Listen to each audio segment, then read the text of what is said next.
which it's rolling now. So I'm going to go ahead and do my thing, and then we're going to get started. All right. All right. Well, hey, good evening, good afternoon, and good morning, wherever you may be. I am Sean Lockhart, and you're listening to the Mystic Paranormal Podcast. Before we begin tonight's show, I would like to give a little moment of silence for Courtney Cox, who passed away last month. She was a dear friend on Facebook of mine, so give a moment of silence for her.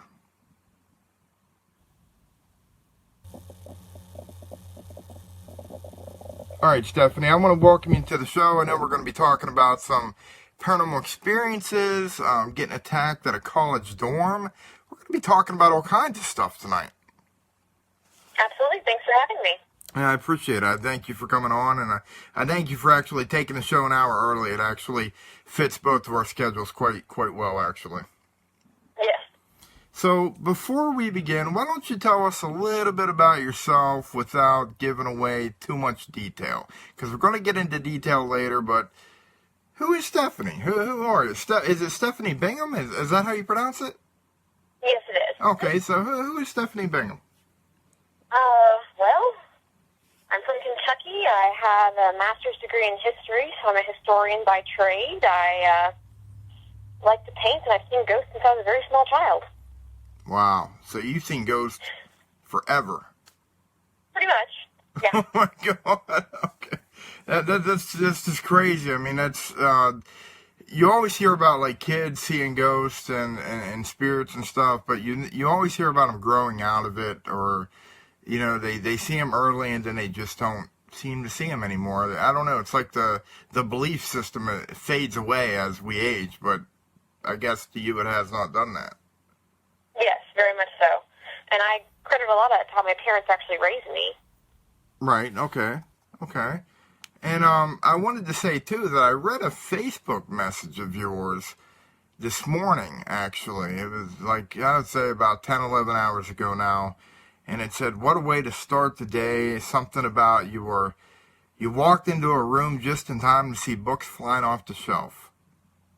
Yeah, it's a pretty regular occurrence around here, but probably due more to the fact that I have a few haunted items that I keep sitting next to my bookshelves, but on a fairly regular basis, you'll walk in here in time to see a book falling, or you'll hear a giant thud. Several of them will have fallen off.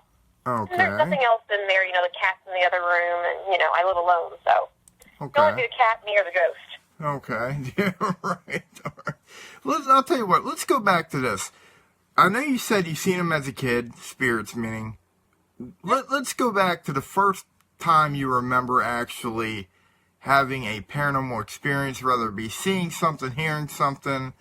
When was this, and what happened? So it's sort of two different answers there. The first time that I know I saw a ghost, I was about a year and a half old, and I was telling my mama about this man who came down, like, from the sky through the window, and he would sit and talk to me. Okay. And she just sort of played it off the first couple of times I talked about seeing him come in, until eventually I started talking about what he was saying to me and what he said his name was and things like that. And eventually she ended up getting out a family photo with a bunch of people that I'd never met before, and I picked out the gentleman who would come through the window and talk to me. And he had recently died. So, interesting. rather than met, though. Interesting. So you actually seen a full body apparition? Is that what you're talking about? Oh yeah, I had no idea he was dead. He was completely solid, or appeared so to me. Now, what was your thoughts when you seen? Oh my God, this is crazy. I mean, this guy's real. Well, yeah, but I mean, I was tiny at the time. I was, you know, a toddler. Right. So logic isn't really my strong suit at that point, so right, he was an adult coming in to talk to me, and he would sit on the edge of my bed, and we would talk, and I would go to sleep, and he'd be gone when I woke up. When did you first start? I'm sorry, go ahead. Well, I mean, there's really no one had told me that wasn't possible at that point in time. Right. When's the first time you realized at what age that, you know, this isn't normal, I shouldn't be seeing things like this? I was in middle school. I was slow. I was very, very slow. I constantly saw things, but I just assumed that everybody else did too. And the I really sort of got into my head that what I was seeing wasn't normal was when I was in middle school, like very, very early middle school. And I was talking to some of my friends at school that I lived in my neighborhood.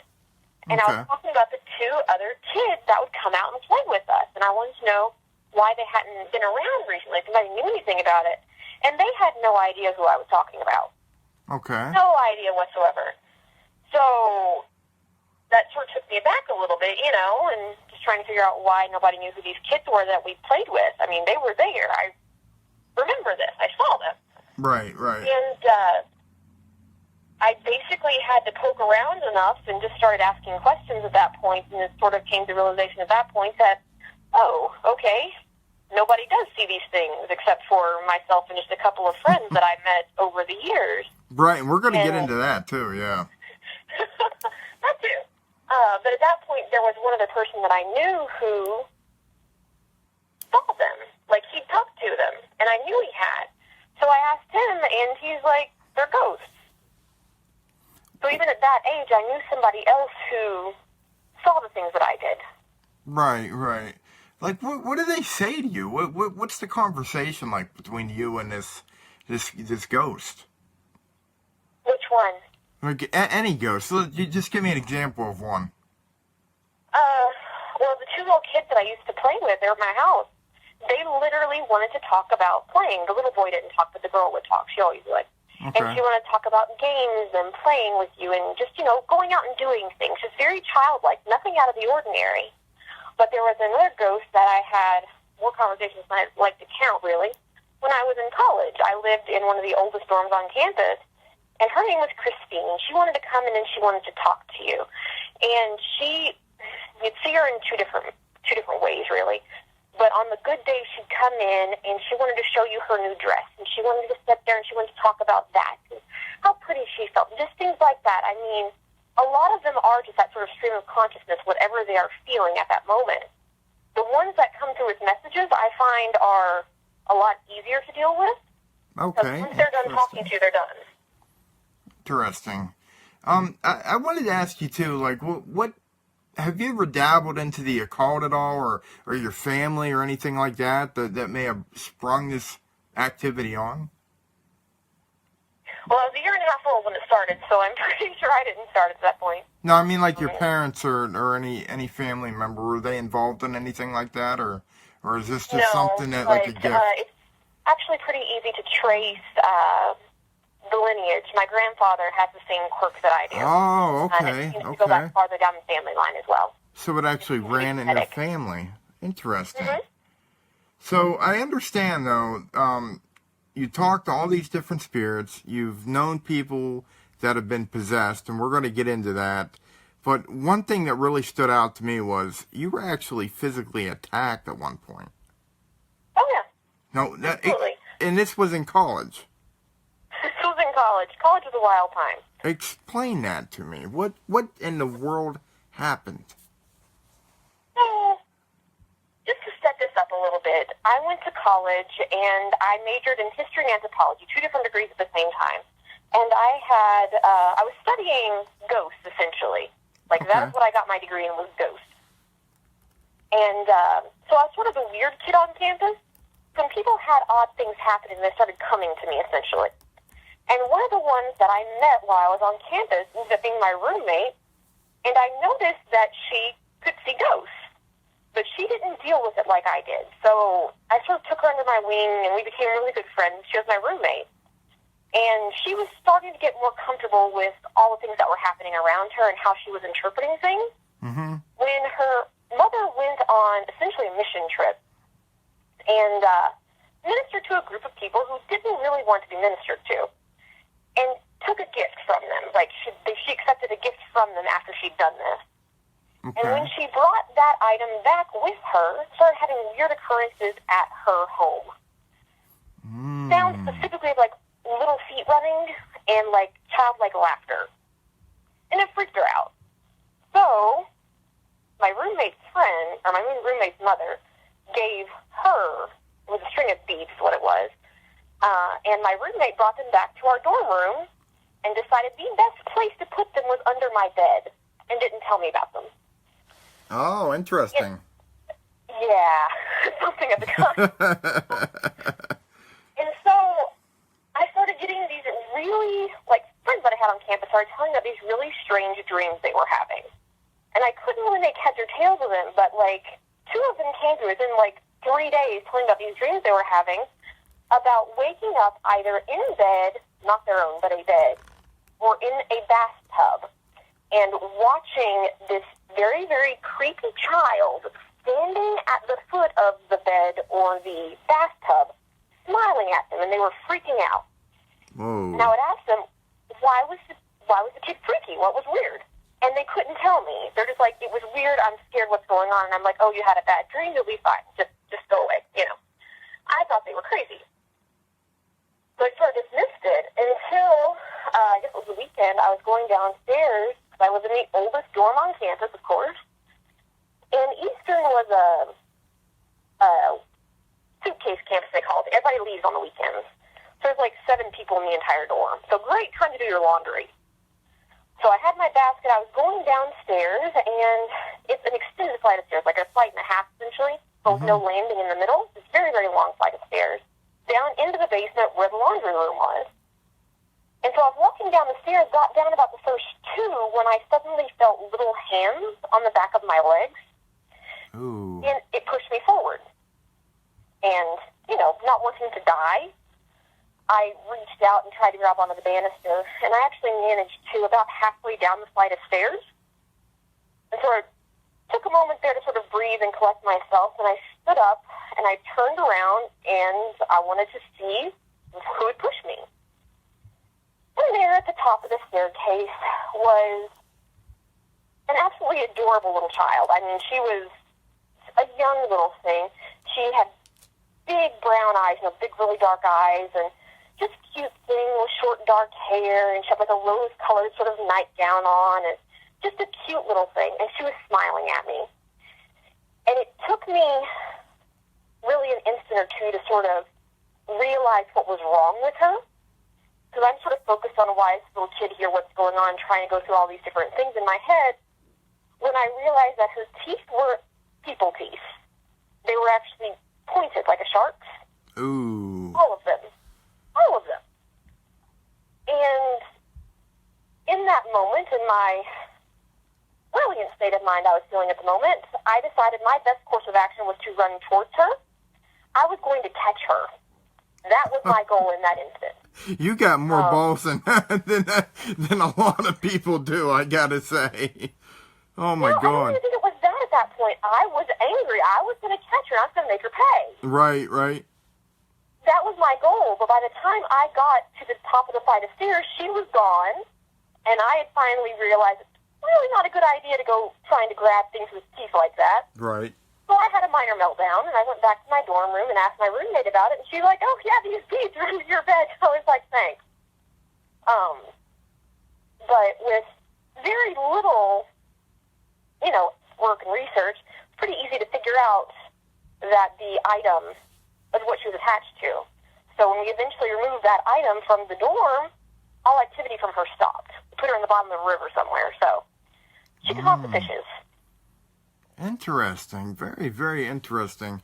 We got somebody from our Facebook Live chat forum here saying, has she ever been held down and couldn't move and have like a electricity kind of vibe going through her body? That's from Michelle. She wants to know that. I've heard of sleep paralysis like that, but I've Yes. never personally experienced it. That's what I was thinking about too, because I've actually woke up one time and could not move, and the only thing I could do was like I could move my eyes, and I remember waking up and it was in the middle of the night, everything was silent, and I could move my eyes and I looked towards my bedroom window and it looked literally like the devil, like, and I knew in my mind, that's the devil. That's the devil. There's no mistaking it. But for some reason, I wasn't really that afraid, believe it or not. And but I knew that it was the devil, and I seen it there. And I don't remember falling back asleep or anything. I just remember the devil was there and I was looking right at it. Yeah. I've heard of lots of cases like that, but the actual being pinned down, that sensation, the night hag, I've never had that. Right. There's been cases where when I went to wake up, you feel that sense of falling, like I fall into my body. Right. I felt that multiple times, but never actually being held down. Okay. And just to let people know, you're not on any drugs when you see this stuff. You're seeing this stuff cold sober. Just to let people know. I don't drink. I don't smoke. Okay, because I just wanted to let people know. Absolutely. I don't do any sort of drugs. I don't even drink. Do you mind if I ask what your religion is? We're going to go with other. I've seen a lot. I believe there's truth in all of them. Okay, that makes sense. I agree with that. Exactly. And I believe because there is truth in all of them, there is, true belief and true religion through all of them. I believe following any of them works. Right, so right. Sometimes a little bit of everything. Right, yeah. See, I was actually, raised Christian, but actually converted to paganism. I actually, I don't know, I just find peace in it, like with nature and stuff like that. But I believe in anybody can have their own religion. I don't down on anything. The only thing that turned me away from Christianity was if it wasn't that way, it was the highway, and there was no in between. And it just kind of turned me off. And some of the things they said I didn't agree with, but that happens with a lot of things. Some of the things people say I just don't agree with. I just had to ask your religion because a lot of people say that when you see these entities or whatever that you're describing, they always associate them with demonic. Absolutely, that's entirely incorrect. I mean, I grew up in a super, super religious, very Christian town in the middle of nowhere, Kentucky.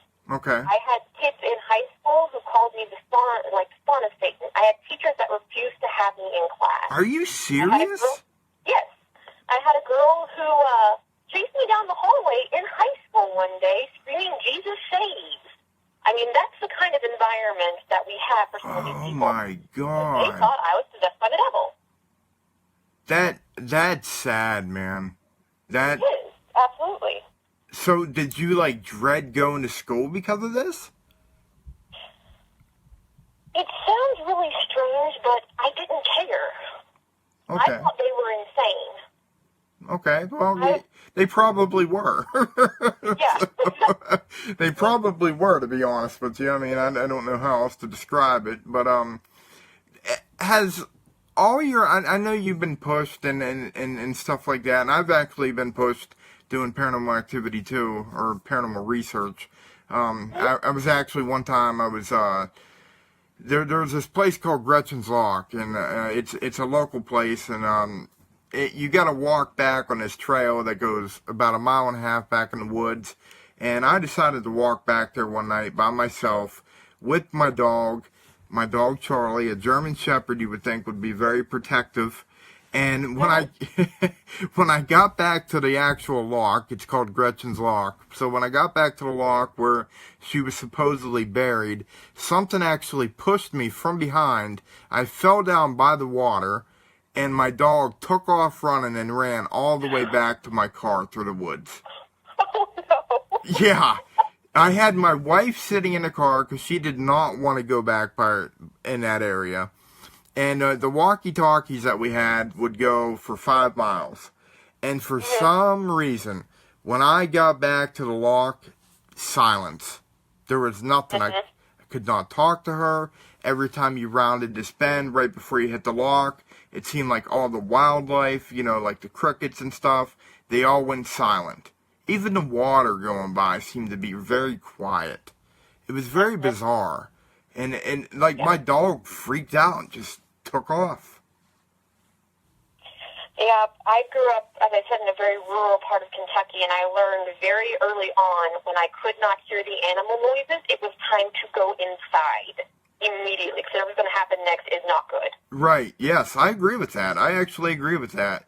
And I swear by it. As soon as you go back there at night, at Gretchen's Lock, even in the daylight, everything gets quiet right before you round a certain bend and come to the lock. It's the weirdest thing ever. it could be the hottest day, on them hot and humid days when you hear the locust and stuff like that. Nothing. It just gets dead quiet. Mhm. It's Yeah, very it's always a bad sign. yeah. So I understand that you said you had friends possessed, or you've known people that's been possessed. Why don't you go into that a little bit? So it's not the type of possession that most people think of, demons, getting an exorcism, that whole bit.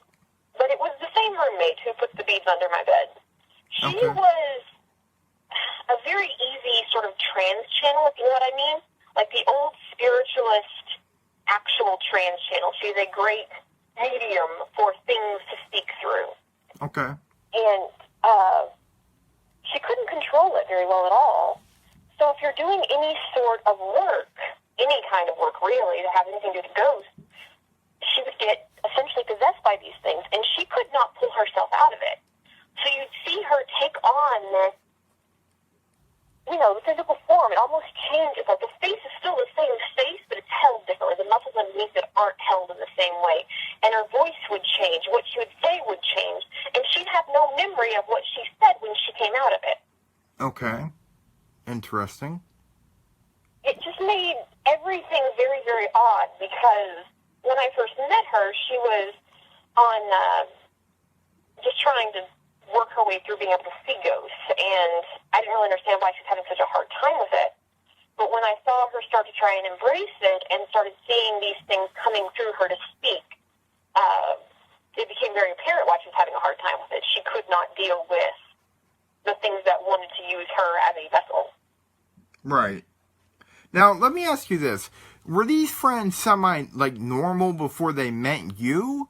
Or did they, after meeting you, did they kind of start experiencing paranormal activity? The normal ones run immediately. I've found that to be true hundreds of times over. Most people, if they start getting, they get to know me, things like that, it's not so much that they haven't had experiences in the past, it's that they did exactly what we're talking about. They had experiences when they were very little, and then they grew up and went through that stage where they forget everything. But I found that most people can be brought back to the place where they were seeing things and able to interact with the other side again if that's what they want. And Right. if they want that, then they change their mind. Interesting. Very, very interesting. I have to say, talking to people like you really piques my curiosity because it's just, you've got such a broad spectrum of stories that you can tell when it comes to the paranormal. I mean, is there something that stands out to you besides the possessions, the getting pushed down, like a spiritual experience that you would like to share with us? I know you got a lot of them. Well, really, that's what it is. It's a matter of which one. I mean, I think one that always surprises people is the encounter that scared me the most. Like, everybody thinks it's going to be the time that I got pushed down the stairs, but I've been scratched, I've been bitten, I've had things thrown at me. Like, that doesn't really faze me all that much. But the one that legitimately scared me the worst happened to me, although I was in high school. And I was laying in my bed reading a book, like on my side, and I felt what I thought was the same guy who came talking when I was very little come into my room again and wanted to talk. And I was in the mood. I didn't want to talk to anybody, dead or alive. I still wouldn't deal with anybody. I lay there, read my book, and just, go to sleep. And that's who I thought it was.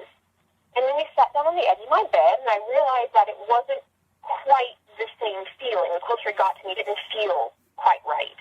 Mm-hmm. And then the thing laid down next to me, like laid up against me, and wrapped its arm around me. Ooh, okay. And I freaked. Okay. I lost it. Like, that's my hard line. No, you don't get in bed with me. No, Right. it's not happening. You know, I freaked out. I've actually heard, now I don't know if it's true, but I've actually heard stories of spirits actually engaging in sexual activity with the living. I've actually read that. Yeah, absolutely. There's been reports of that for centuries, actually. It does seem to have some validity to it. After that encounter happened where he got in bed with me, I essentially did some research, and I think I know who he is, and I think he was just trying to be comforting. He wasn't trying to push any boundaries. I think he was just trying to literally be a warm fuzzy. Okay. And he just freaked me out. But, I mean, he wasn't trying to be malicious. He really wasn't. He was trying to, be there, and just did it the wrong way for me to handle. Right. Well, when you say it freaked you out, I mean, duh. I mean, he's sitting there wrapping his arms around you whenever you're in bed. I mean, that's crazy. I actually interviewed a lady on here, and she actually described having sexual intercourse with spirits and would welcome it. It was amazing. And people are asking right now, who was it? I mean, was it a good-looking guy there, Stephanie? People want to know. To be fair, I had my back to him when he got in bed with me, so I couldn't tell you exactly what he looked like, because as soon as I felt his arm go around my waist, I essentially pushed out energetically towards him. I forced him away from me and out of the room because I was done. And so I didn't get a good look at him that time, but I know what he felt like, and I've seen him since then. And if you believe in past lives, that sort of thing, I believe he's someone that was known to me then. Okay. So is that what you believe when you die? Do you believe in reincarnation? I do. I was able to read Egyptian hieroglyphs in elementary school. Okay.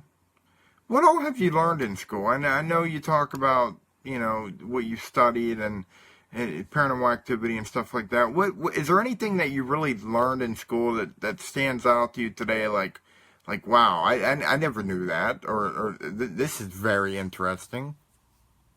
So I actually went to college with the idea that I was going to study something that would prove to me that my experiences were not unique, that I was normal, essentially. And I was going to find historical evidence for this. And what I found is that academia does not like that idea, but they will accept it if you make them. And that there is tons of evidence for it. I ended up studying specifically in undergrad voodoo, and then in grad school I studied the spiritualist movement. And just the level of documentation that is legitimate, not the crazy out there stuff, but the stuff that lines up with what psychics today see and feel is astounding. Right. Do you feel that you're a psychic? Is this a gift, a curse? What is it? It's a quirk. Some days it's good, some days it's bad.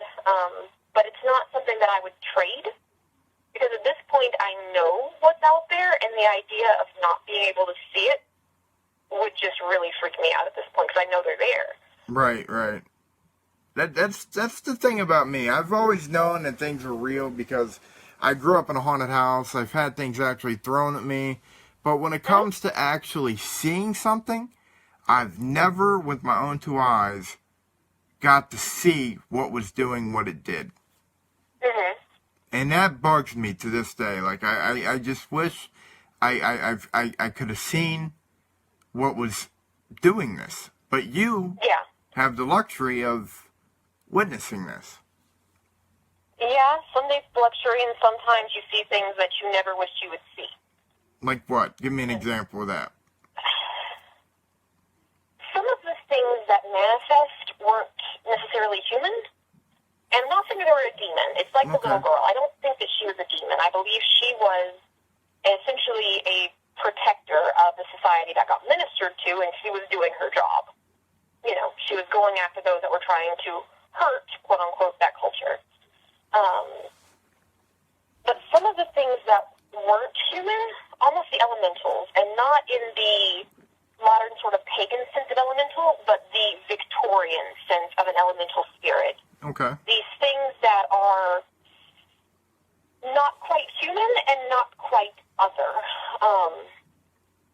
They're disturbing. And I've only seen a few of them ever, and I'm fine with never seeing another one again. But they're a last one that I saw, it was sort of short, and if you think of like the body of almost a hyena, but with the person's head sort of, but Oh, no God. hair, and the joints are wrong. It's hard to explain. But Oh, no, I got you. You got me a description right now. I want to go to bed tonight. Yeah, oh, exactly. No, I understand where the joints are all weird and contracted and just, yeah. Exactly, but there's a difference between an inhuman like that and like when I was at school. There was a ghost in the sort of grassy areas of one of my campuses, and he liked to crawl around. Essentially, he'd seen too many modern horror movies before he died. Okay. That's what ghosts are supposed to do. So he'd run around, all of his on his hands and legs essentially, but his knees bent backwards. He turned his head sideways, and he tried to be creepy is what he was trying to do. So he was doing this on purpose? Yeah. Okay. He saw too many horror movies, and that's what he thought ghosts did. So that's what he was doing. Oh, my God. I know, it's ridiculous, because I had this experience, and I told him he was being stupid and to go away. And I thought he would take the message. But I have a friend who's at that campus right now, and she's like, the guy in the ravine. And I was like, yeah, she's still there. Oh, good. He's doing the same thing. Right. We actually got people still talking about that ghost in bed with you. They're still talking about that. One person mentions, it's another Michelle, actually, a different Michelle. She's asking about the sleep paralysis demon incubus, sexual demon. Does that mean anything to you at all? Absolutely. He was not an incubus. Incubuses essentially feed on sexual energy. Okay. This thing was not sexual. He was in bed with me, but he was trying to be comforting. When you meet the things that feed on things like that, like sexual energy, they feel different. At least in my encounters, they feel different. Right. Like if you've been to a place where one is, the entire place just sort of almost feels sticky to me. I don't really know how to explain it other than that. Very sick energy. But there was no paralyzation with this one. I mean, he was literally just trying to give me a hug, and I happened to be laying down. But, okay. Right. Now, I wanted to ask you this, too. I mean, what is your love life like? And I'm not talking sexual. I'm talking about, like, with a boyfriend. I don't know if you're married or anything. When you're trying to be with somebody, like, romantically, what is it like explaining to them what your daily life is like? What you see, what you experience? Do they believe you? Do they think you're weird? How does that work out for you? So it doesn't work out well. We'll put it that way. Okay. Okay. Essentially, at this point, I've come to the realization that that's something that they need to know up front. And for my peace of mind, I need them to have had some level of experience with this before they met me. Okay. Because if they're going into this thinking, oh, this will be fine, no, it's really not. Right. When I come home saying, this ghost did such and such and such, I don't need them to say, oh, a ghost. I need them to say, well, that's a jerk, What different reactions you're looking for there. Right.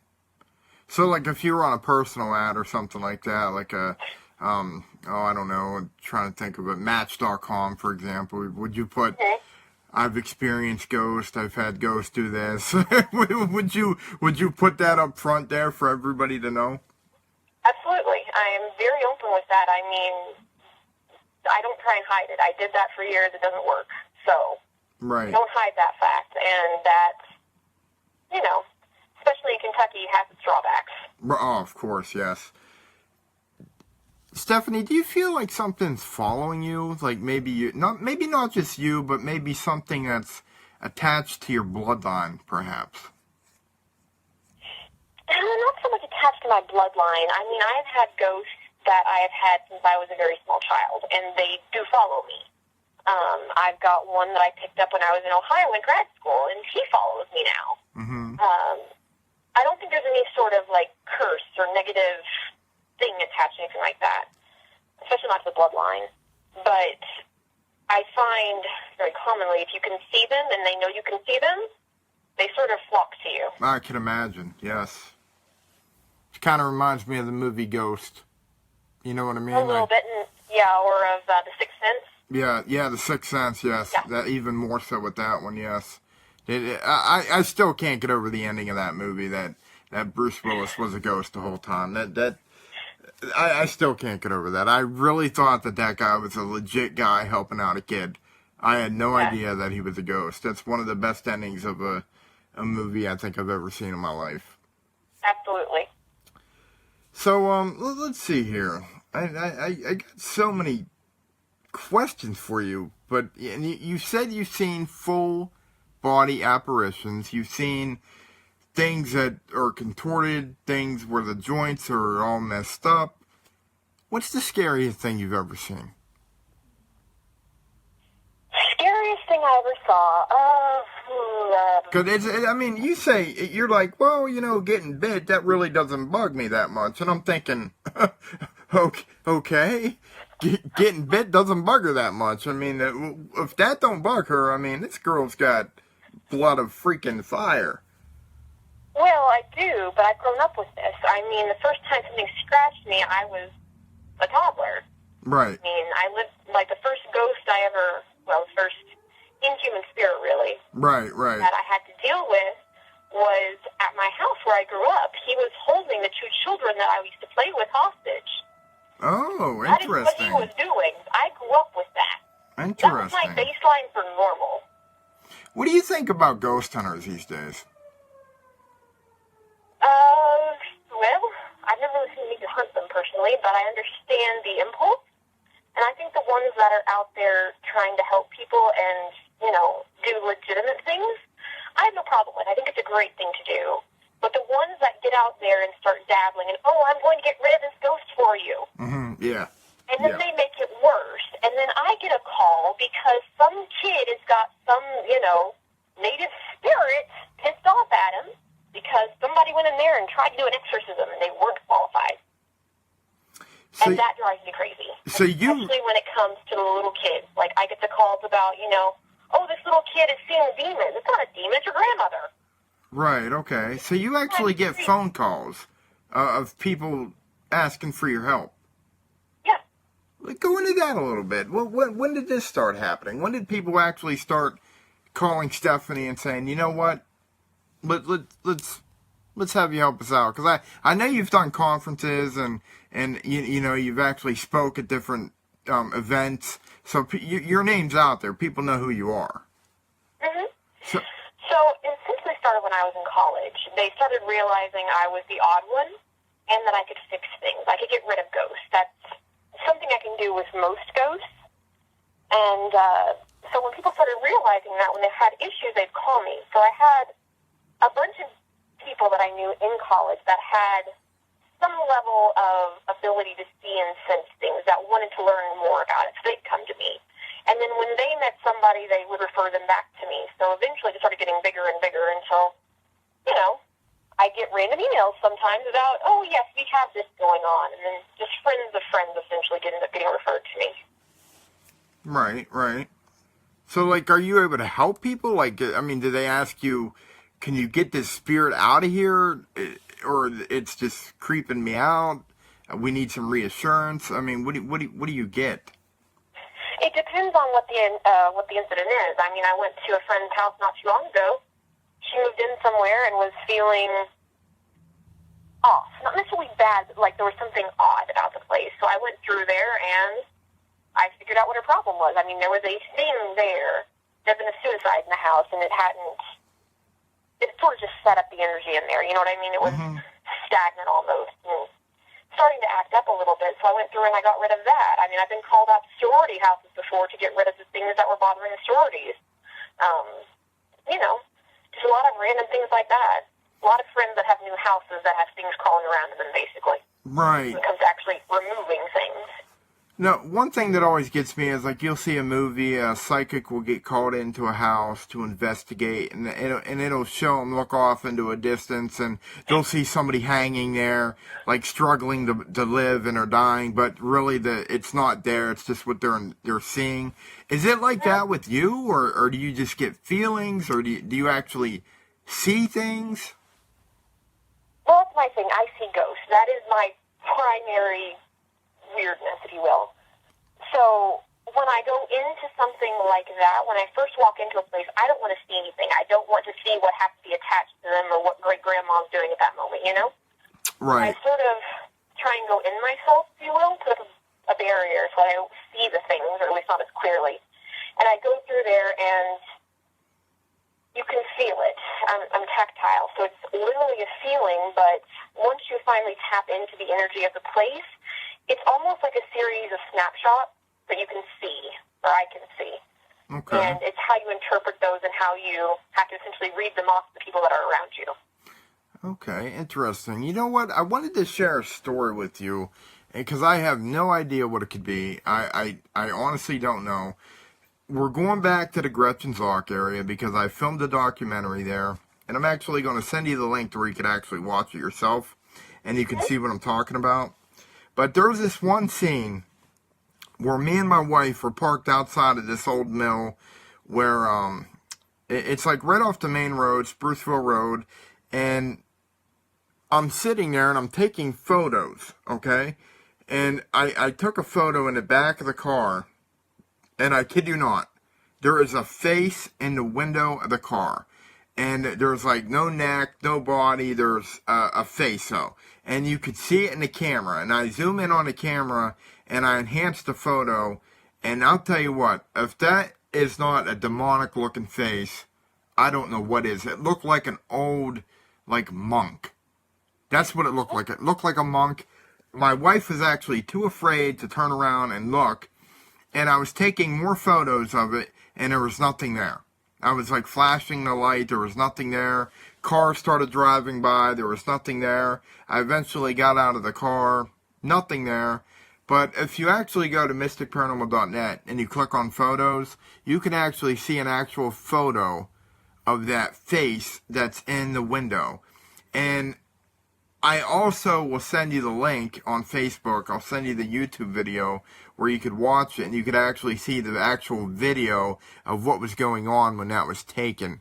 I mean, what in the world could that be? I mean, it's just staring, letting us know it's there. So, from my experience anyways, most ghosts are human. Most. Not all, but most. And the ones that seem to pop up like you're talking about there, where you can see them for an instant or even longer sometimes, are the ones that are a little bit more powerful and truly cognizant of what's going on in this world. Like, they know what's going on around them. And a lot of times, they try and get that fear response because it's the easiest way to feed. It's the easiest way for them to get what they need to continue to exist. Right. What do you think it is with the flash of the camera that can expose a ghost than some people, like, with the naked eye, like yourself, can see? I don't know what it is. I've often wondered if you said it was a flash, but I've seen it do it with lightning as well. Interesting. It's literally just all of the startle. Interesting, like, just for a second, something is split, or it's not expecting it. You know what I mean? Right. Okay, I got you. Yeah. Interesting. That's very interesting. I also have a friend that's on here right now that she was asking questions. And down in her basement, she gets these orbs, okay? And I know you're thinking orbs, blah, blah, blah. And I think the same thing when I think of orbs. They're just not impressive to me. I've seen them a million times. It could be dust, it could be water. But these are actually different. There's so many of them. And they're so big, they move in zigzag fashions. They'll come up to the lens and then go away from the lens. Very intelligent movement. It almost, I mean, there's so many of them, it almost looks like something is trying to manifest. Or do you think, like, each single orb is a single spirit? I mean, what's your take on orbs? My take on orbs in general is they're probably dust or bugs or something of that kind. Right. That being said, I've seen things, like with the naked eye, that seem to have some sort of self-illuminance. Okay. That really have no other explanation than they are some form of disembodied energy. But when I've seen the ones that are just there, they are just pairs or more. Mm-hmm. And I would agree that there's something trying to manifest. Right. Trying to scroll through some messages here because there's people that are asking questions. Where was it? I forget what they were saying. I'm trying to scroll through. There's so many different things that people were saying, and I'm sorry, guys. I can't keep up with the messages.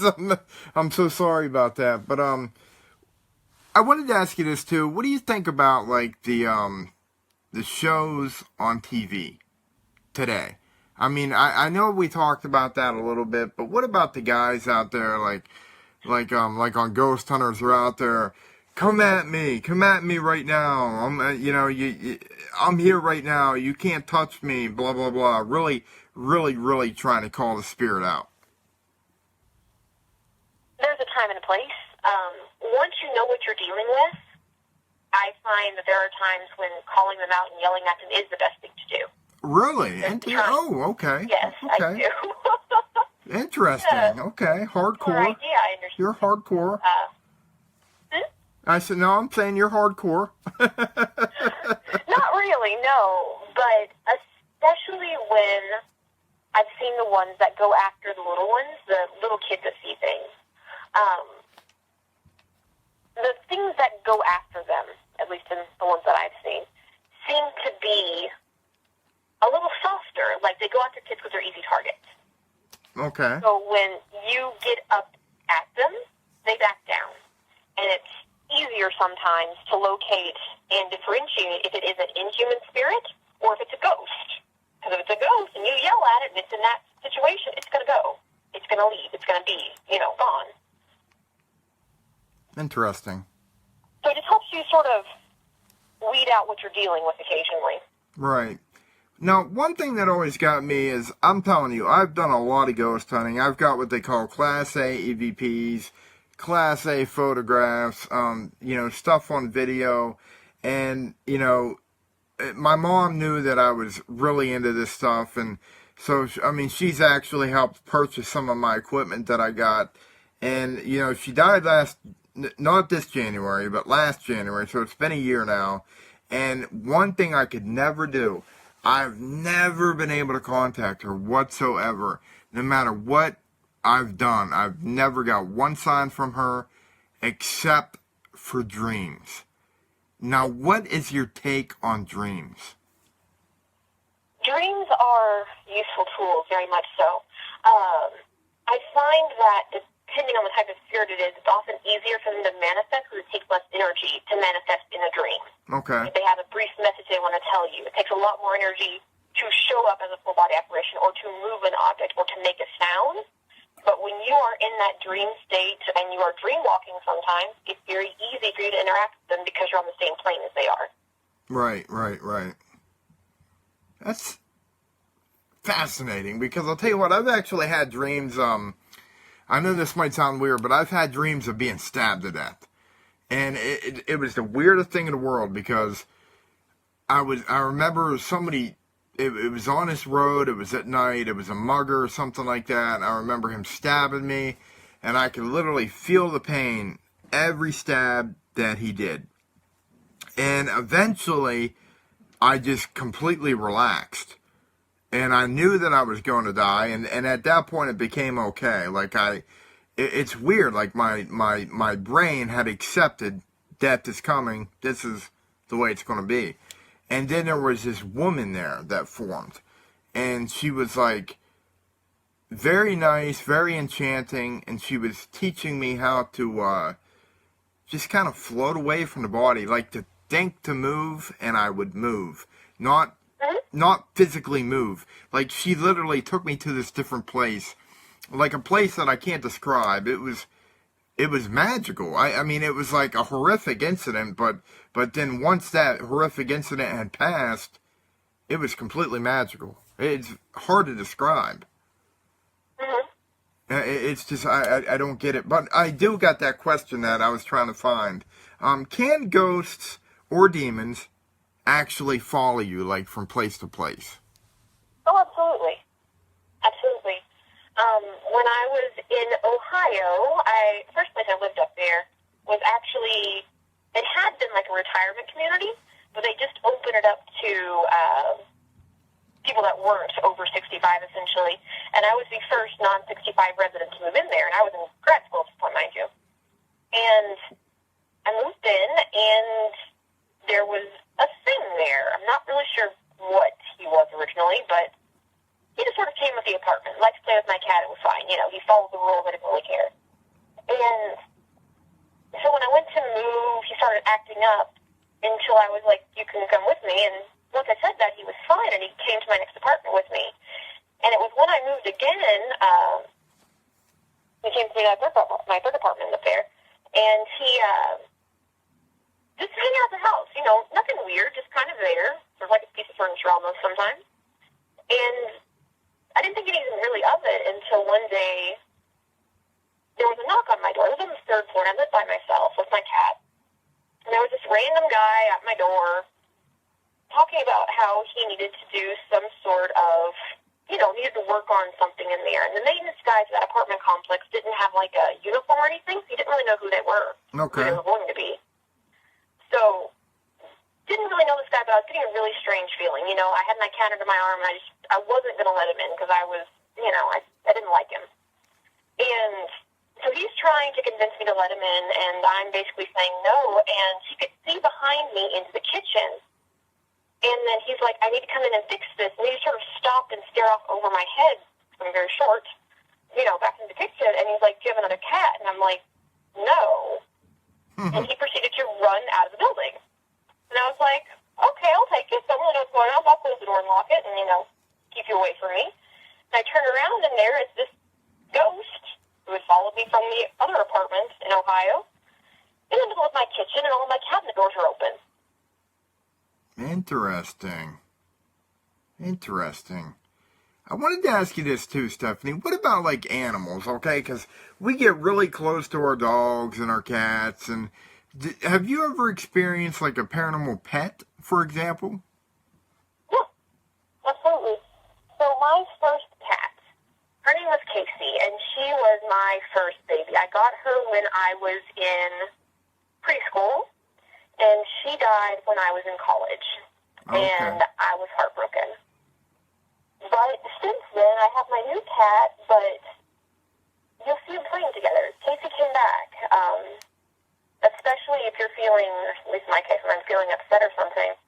Marna, my cat now, will come up and sleep on me, but you'll feel a second cat come up there as well, and you can actually, you know, when you're laying in bed, you don't look down there, but you can feel the depression of where the cat is laying, and you can feel the purring, and I just think it's lovely that they come back.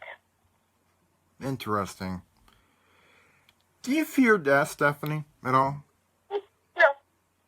You have no fear of death at all. So if someone said you have cancer right now, you have 2 weeks to live, I mean, I'm sure it would be a shock to you, but you don't fear the actual dying process. Or maybe not the dying process, but death itself.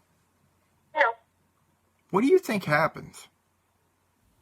Personally, I believe you have a choice. You can go to the other side and you can hang out. I believe in soul families. You come back with the people that mean something to you. You can either wait for them to come back again, or you can stay on the other side and enjoy that if you want to. Okay, now, someone's want to ask about mysterious knocking on doors, like no one's there in the middle of the night. Like, I got a story for you about this one too, but go ahead and explain that. Oh, yeah. I have ghosts that, as I said, live with me essentially, and they're not the best house guests sometimes. And there's one in particular that likes to knock on things that should not be knocked on. He woke me up about a week ago knocking on the inside of my closet door. Okay. And just places they should not be knocking. He also likes to knock on the back of mirrors. And I don't like mirrors to begin with. So, yeah, those, yeah, no. But it seems they want attention, at least in his case, what he's trying to do is get attention. And they'll wake you up knocking on places where he shouldn't be able to get to. Right. One thing I wanted to share with you about that was a story that my dad told me. Because, alright, when he was like 20-something years old, his dad actually died pretty young, 53, of a heart attack. And he actually tried to give him CPR on the couch. He died in his house. And Mhm. it wasn't long after that him and his mom were sitting down in the living room, and my grandpa, his dad, used to work in the basement all the time, like he was a workaholic. Mhm. And the basement door started shaking, like someone was trying to get in. The door was locked, and it was just shaking, like somebody was trying to get in. So my dad, alertedly got up and went over to the door and seen that it was locked, and he said, as soon as I looked at that door, Sean, I knew that it was my dad, and it freaked me out. And he said, I knew that if I open that door up and I see my dad, I'm not going to be able to comprehend in my mind what I'm seeing. And he's like, and as soon as I got to that door, it started shaking even more violently. And then he said, Dad, if that's you, can you please stop? And it stopped. Mhm. That was it. It was just, to me, that's like, you know what? If you're going to show a sign, show something a little different than that. That's pretty scary. I mean, that's very scary. It is, but sometimes things like that are easier to manipulate than, truly filming. If you know how the door works, he doesn't know how to make himself appear sometimes, Right. There's a learning curve on the other side. And can you believe it, Stephanie? We're actually coming up to the end of our show. Hold on. This hour has flown by. Yes. I wanted to ask you: is there any websites that people could go to find you? Facebook. I mean, what do you do? Do you write books? Is there a way to contact you for counseling at all, with spiritual counseling or anything like that? I mean, give us the laydown of how to contact you or whatever. So, to contact me, the easiest way to do is go on Facebook, Stephanie Michelle Bingham on there, or on Twitter or Instagram. My handle is Amarna Marie, AmarnaMarie. That's the easy way to get a hold of me on any of those platforms, or if you have any questions or anything like that. As far as books go, I've been published 3 times in 3 different books. There was Tales from the Other Side, which is actually about pets and the paranormal. That one's actually a fundraiser for a animal charity up in New York State. I house just that one.